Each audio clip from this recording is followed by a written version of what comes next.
Hello you guys, Sentinel Gaming with another video, and it's been 5 months. Somewhere in January 2016 I last uploaded a video, and then I didn't do anything for 5 months. And well, basically it's mainly because I just didn't have any ideas. I just didn't really feel like doing it, so I didn't. I think I was kind of burned out on command blocks, kind of sick of them, so I just kind of stopped doing them for a minute. And I had school and I had work and all kinds of stuff, but that's not really the reason why, because I still had plenty of free time. But then I got a message from one of my subscribers who I actually have on Steam. I don't quite remember since when, but I got a message when I was playing Dishonored, I think. That he missed my videos, and I actually made, because I had considered making one again a few times, and now I actually did it, not one day later from that message. So yeah, today, let's get on with the video. I'm kind of rumbling now. Okay, rumbling. Let's get on with the video. I made today a kind of Hanzo system. So, if you don't know who Hanzo is, you obviously haven't heard of Overwatch, which is quite the feat to accomplish, because Overwatch is really popular right now. It's all over the place because it's a really awesome game, and I've been playing it a absolute crap ton. And one character in it, Hanzo, basically he has a bow, and like everyone in Overwatch, he's got 2 abilities and a ultimate.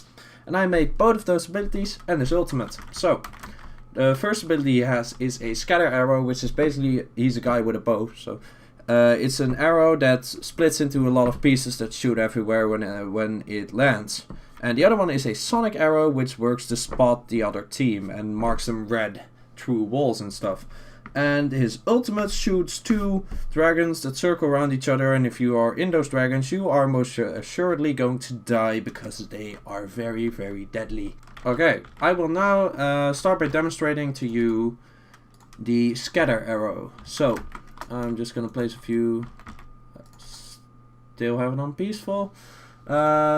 Sheeps in here. I don't want to get it off peaceful for now. So I'll just place a bunch of sheeps around the edges. I do that on purpose because it actually only works if it lands in the ground. So I'm just gonna shoot this arrow in the middle, and you'll see what happens. Yep, that happened. Bunches of arrows just shoot everywhere. The reason I did it in here is so that you could see where the arrows all flew. Now you see a bunch of them are still in the middle. That's because they bounced back, actually. So now I'm just gonna kill the arrows and the sheep as well with that.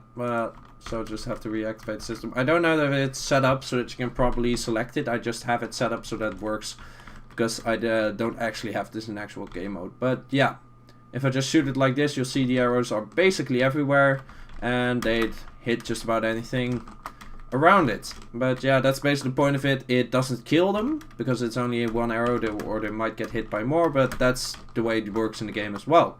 So, let's go over how this works then. This is a repeating command block. I used the new command blocks, well, they were since now 1.9, but I basically only just started playing 1.9 and 1.10, because I've been in 1.7 for a really long time, because of a mod. But that's not important. So, first of all, I'm testing for an arrow.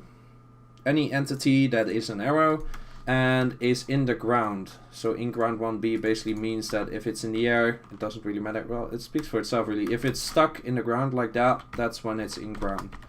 I'm gonna kill those arrows. And then if that is true, because I do have these set to conditional, because this is unconditional, this is conditional. So only if there is an arrow in the ground, it will set this block to air. Because for this to be able to run, there needs to be a redstone block there. Or it's a torch, which I had. And yeah, if that's true, it will set that block to 0, so that it doesn't keep running. Then it will use the entitydata command here to rename that arrow in the ground to scatter. This is so that we can differentiate it from any other arrows in the world. That's quite important, because I did crash my game several times making this thing. So yeah, you could really mess up there and crash your entire Minecraft.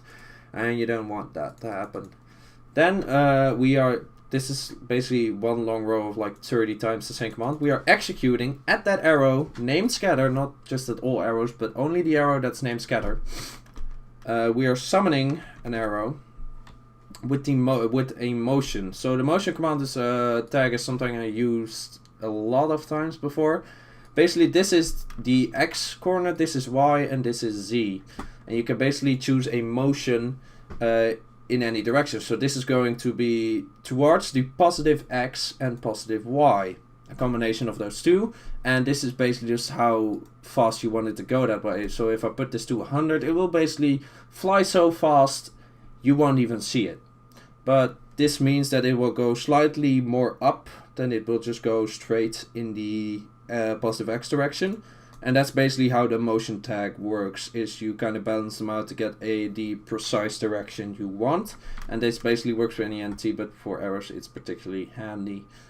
And so you can basically also control how fast it shoots away with this. And then I just have a bunch of random motions in here, so that it really just goes all over the place. There's really no pattern in it. I just copied the command a bunch of times and change the motion. So this is all ones, this is like 0.6, 2.0, 1.0, and all of the commands will be in the description. Well, not all 30 of these, just like 3 for example, and then like a so on, because I'm not crazy, I'm not gonna put them all in there.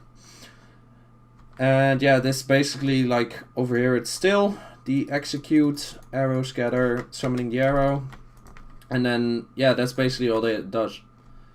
It basically just tests if the arrow is in the ground. If that is true, it will rename the arrow, set this block to air, and then summon a bunch of other arrows in all directions.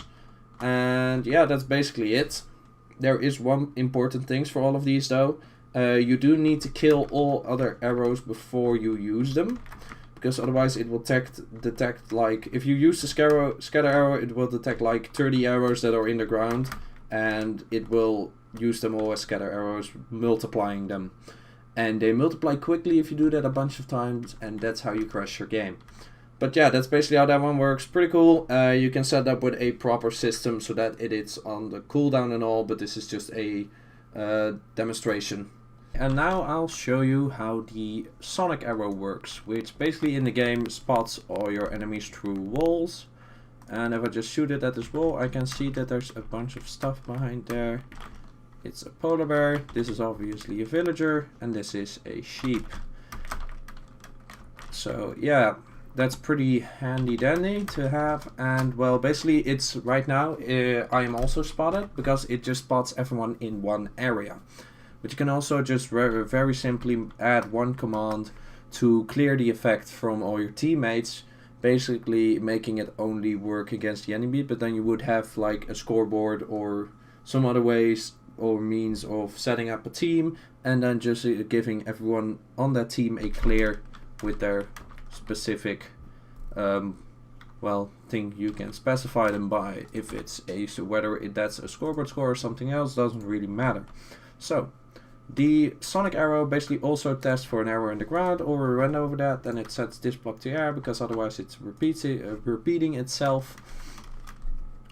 So this basically also tests for an arrow in the ground. That's very simple, already went over that. Then it sets this block to air, because otherwise it's repeating itself. That's not very good. And then it changes the entity data of the arrow to be named Sonic, also same as over here.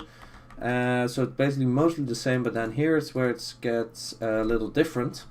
It's executing at the arrow. Instead of having like more arrows spawn, it is adding an effect to everyone within a radius of 20 blocks. And that effect is 24, which is the ID of the glowing effect, which is also applied by the newly added spectral arrow, which was added in 1.9. It's adding it for 50 ticks, which I think is like, I don't exactly know how long it is actually, 50 ticks, I just kind of did something. It's 50 seconds. 50, that's 50 seconds, and 255 is the highest you can go, because really glowing is one of those effects where it really doesn't matter what the amplifier is. So basically it's applying that glowing effect to everyone, and like I said, you could change this so that it only applies it to people with a certain scoreboard score, thereby like team, so everyone on one team has a score of 0 and the other team has a score of 1. So you could say that only the people with a score of 1 get the effect from this. And yeah, that's very easy to do. And then it kills the arrow named Sonic. It's an arrow named Sonic. I only just realized that that's kind of stupid. It's not a hedgehog, it's an arrow. So, now we are getting to the last, and in my opinion, the most fun one, his ultimate. And this one I am pretty happy with how I actually did it. Because in his ultimate he actually shoots like 2 dragons. I already said this at the beginning. And they deal damage. So this little system here is the ultimate. That one should be off. So I'm just gonna turn it on here with the redstone torch. And well, I've got villagers spawn next to me after anyway. Let's kill some villagers. Put them in a nice line. Hey, don't walk out of line. And we shoot our ultimate. And as you can see, they're dying pretty quickly. If I fly along with him, I can see the particles right now. He'll just basically keep going forever till we're either not able to see him anymore or till he's outrun his 30 million blocks of Minecraft world and just disappears. But it's more likely that he'll despawn because he's too far away by that point. But that doesn't really matter. That's not what it's about. So, how does this work? This actually also uses one of the new 1.9 features, which is new to me because, like I said, I only just started playing 1.9 now that 1.10's out. So yeah, I'm a bit behind in that way. So yeah, test for an arrow. This time not in the ground because it actually doesn't need to hit the ground. It doesn't need to hit the ground in Overwatch. It's just after a while it changes into a dragon. So I just have this comparator to handle that delay, and then it summons an ender dragon with a rotation of 90F and 0F. So basically 90 is the rotation that's like sideways, the horizontal rotation, and the 0 is the vertical rotation. So why 90? I'm not exactly sure either because, well, this is 90. But if I give it a rotation of 90, it will face this way. I think that is because it was facing this way when it spawns, and I rotated it 90 degrees to face this way. That's what the rotation's for. One thing, I made this as a proof of concept that this works. If you would actually want to use this in game, you would actually need several to test for the directions the player is looking and then summon it in that direction. This one can only go east, just to show how it works. So you would need like I made another video where I did the testing for directions. I'll link it below. It's the big shooting sword of death, I think it's called, and I basically test for 8 directions there, but you could cut it down to 16 or 32, depends on how accurate you want to be. I'll explain there how you summon something in the direction and how you test for that direction. You can basically do the same thing here, where if you're looking that way it will summon that way. But I just did it one way, one direction here, just to keep it simple. And then it kills the arrow, and it puts a redstone block here on this clock. Now, why I didn't use a repeat block, sorry about that, is because the repeat block is way too fast, and the dragon will disappear within a matter of seconds. Because this is constantly teleporting the ender dragon 2 blocks that way. Once again, if you're working with multiple directions, you will need to change that number to have it go the right way. But yeah, basically it's going 2 blocks that way, like, yeah, that fast basically. I don't exactly know how else to explain it. And then it's executing at that ender dragon, and this is where the new stuff comes in. That it's the first time I've used this actually. It's summoning an area effect cloud, which is basically the same thing that comes out of lingering potions, which is basically an area of effect that gives a potion effect for a little while. So this one summons it 5 blocks in front of it. Now the reason for that is because otherwise all the clouds are behind him, and you're supposed to take the damage when you're inside of him or next to him or near him, and not when he got past you and you're behind him. That's kind of weird. And then this is a bunch of stuff you can modify about area effect clouds. The duration is basically how long it lasts. So this area effect cloud will last for 50 ticks, I think. Well, it's pretty short anyway, 50 seconds. It's not 50 seconds, it's shorter than that. And then the particle is basically the particle the area of effect uses. I used portal, the same particle that comes out of an nether portal, because I thought it looked cool for this. And the radius per tick is how much it shrinks per tick, because these things normally shrink down. So I put that to 0 so that it stays the same size all the way through. And then I did a radius of 4f, which basically the radius tells the command block how big the radius, the area of effect needs to be. Then I effects, basically which effects it applies to the player. So 7b is instant damage, so this gives the player instant damage with a duration of 2400 ticks. Duration really doesn't matter with instant damage because it's just instant and it's over. It's in the name. An amplifier of 1b, because with any higher you die really quickly. So this is just enough to basically kill villagers in 2 seconds. So yeah, this gets you pretty fast as well, but in the game then again you can't exactly escape it very easily either. So, or either. I don't really know, not English. So, yeah, that's basically how that works. Once again, all the commands will be in the description. Oh no, wait, there's more. Oh yeah, this basically just summons the same stuff, but this one summons it at the exact height of the dragon. This one summons it, if I'm right, 1 block above, yes, and this one 1 block below.